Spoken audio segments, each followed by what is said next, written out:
सर्वप्रथम मैं भारतीय जनता पार्टी की कार्यकर्ता हूँ, मेंबर हूँ और मैं समझती हूँ कि हर पार्टी, क्योंकि चुनाव का सीजन चल रहा है और सभी पार्टियां अपनी अपनी जो है मैनिफेस्टो जारी कर रहे हैं, तो उन्होंने भी अपना कराया है, अपने हिसाब से अपनी चीजें बोली हैं।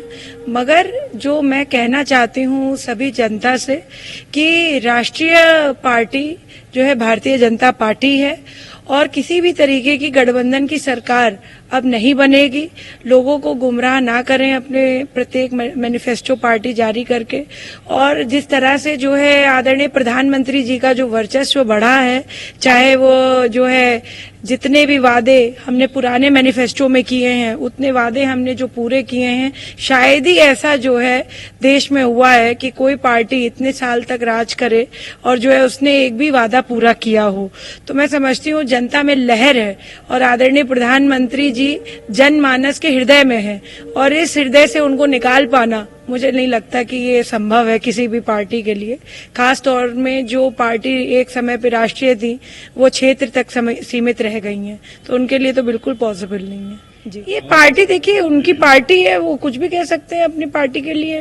पार्टी का काम होता है, भी लोकसभा का चुनाव सीजन चल रहा है, हर व्यक्ति अपना मैनिफेस्टो जारी कर रहा है पार्टी का, तो मैं तो कुछ नहीं कह सकती। मैं बीजेपी की मेंबर हूँ, हमारा मैनिफेस्टो अभी येट टू कम है और जितने वादे हमने पुराने मैनिफेस्टो में किए हमने किया है, चाहे 370 हटाना हो। क्या कांग्रेस नहीं थी इतने समय तक? क्या तब गठबंधन नहीं होते थे? क्या पहले जो है नारी शक्ति वंदन का जो बिल था वो अटका नहीं हुआ था? किसने पास किया? ये आदरणीय प्रधानमंत्री जी ने करा। रामलला का मंदिर किसने बनाया? ये प्रधानमंत्री जी ने किया। 3 तलाक जैसी जो है ऐसे कुकृत्य जो कि मुझे लगता है मुसलमान महिलाओं के लिए दबिश का काम करता था, जो एक तरीके का क्रिमिनल ऑफेंस है कि आप जो है कितनी बीवियां रख लें और कितने लोगों को, वो एक खैर डिबेट का विषय है।